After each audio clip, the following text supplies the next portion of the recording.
Now, with great pleasure, joining us is Alan Dershowitz, Professor-Emeritus at the Harvard Law School, author of The War Against the Jews, How to End Hamas Barbarism. Professor Dershowitz, as always, sir, welcome back. I just want to play a clip from you about 2 weeks ago. Please take a listen. Do not have the clip. All right, sorry about that. Anyway, so I'll just say, we'll find the sound if we can. You said that any additional problems would mean her demise. And that was a hell of a call. I don't know what the trigger was. Maybe it was the new plagiarist charges from the Washington Free Beacon, maybe the Harvard Corporation. Tell us if you know anything about this, and what does this mean? Do you think this is anything definitive, any change in Harvard? Well, I sure hope so. It means that she lost the confidence of some members of the board. I had heard that at least 2 or 3 members of the board were beginning to suggest to her that she ought to resign. The board had originally come behind her 100%. Even our good friend Larry Summers supported her 100%. Most of my colleagues on the law school faculty supported her 100%.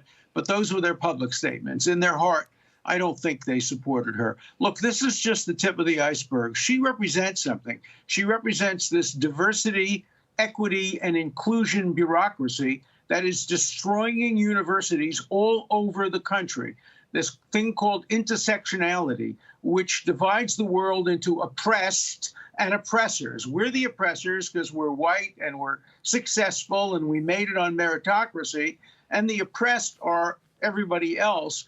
And that's what students are learning these days. And so the corporation made a terrible mistake by appointing her in the beginning. She was appointed as a diversity, equity, and now she's blaming everybody but herself. She's blaming racists. I'm not a racist. I was against her on the merits because she didn't deserve to be president, and she didn't do a good job in her 6 months as president.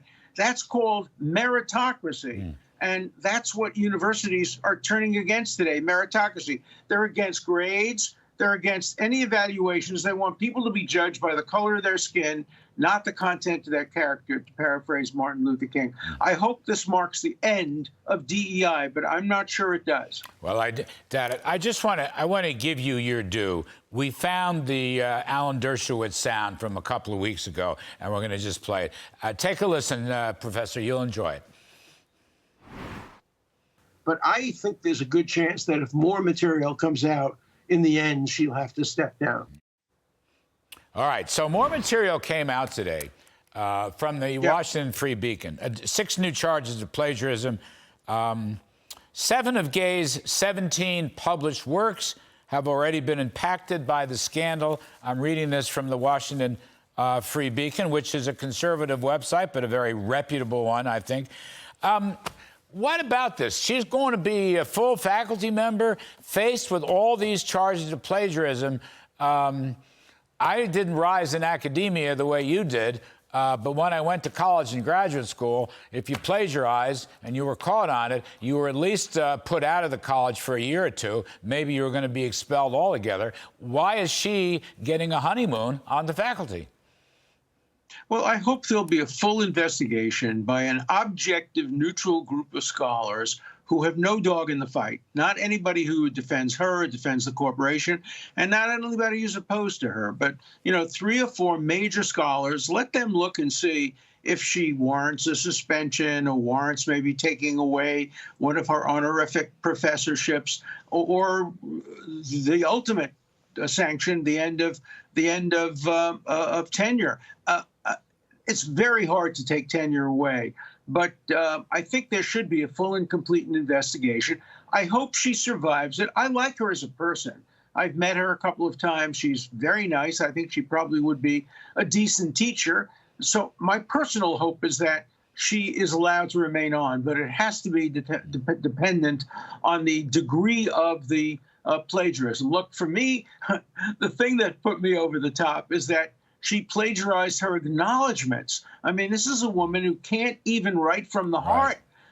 There was a spoof that was going around today arguing that she plagiarized her resignation statement. I don't think that's true, but she doesn't sound like the kind of person who is creative or has the self-confidence to write things. Even her testimony in front of Congress was scripted for her by a bunch of lawyers. It didn't come from the heart. And that's what I haven't seen.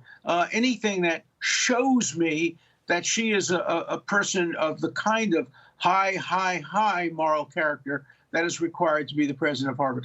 I hope we move on from here and end DEI. The new president, I know the acting president, he's a very decent guy, an extraordinarily well-qualified scientist. So Harvard's in good hands at the moment. I just want to say, I don't know her either. And my modus operandi, Professor, is, as I think you know, I don't do personalities. I don't do personal stuff. I'm interested in policies. To me, as bad as the plagiarism stuff is, her response to Congresswoman Elise Stefanik and the whole issue of anti-Semitism, which I think is endemic in Ms. Gay's decline and eventual demise as president, I just think that's the worst thing of all. You know, you've talked about that, the lack of moral clarity here, the lack of moral understanding, the lack of moral leadership, and moral leadership on this subject to ban anti-Semitism at a college like Harvard, which is in some ways the tip of the iceberg. I went to Princeton myself, but Harvard's the tip of the iceberg, the top of the thing. That is something that we need. We need that. We need a scrubbing. You know what I mean? We need a cleansing from Harvard College and Harvard University. I agree with you, and we need to get new boards and new corporations, because the corporations are part of the problem.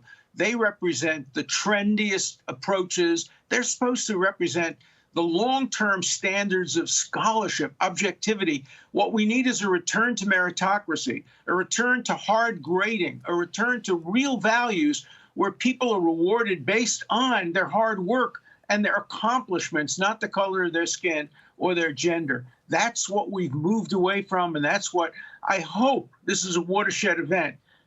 And Harvard will pick as the president the most qualified Albert Einstein on its faculty and send a message that we reward hard work and we reward scholarship, and we don't play favorites and use these DEI criteria for judging people academically. And I hope this is a watershed. And we don't, if I can just add a bit, and we don't, we, the royal we of Harvard, and we don't condone anti-Semitism of any kind. That has to be part of it, Professor Dershowitz. You, of all people, know that.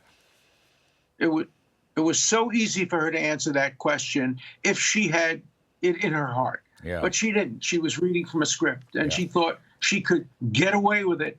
And that's the great thing about America. We have checks and balances. Harvard University was checked by a congresswoman from New York and a bunch of alumni.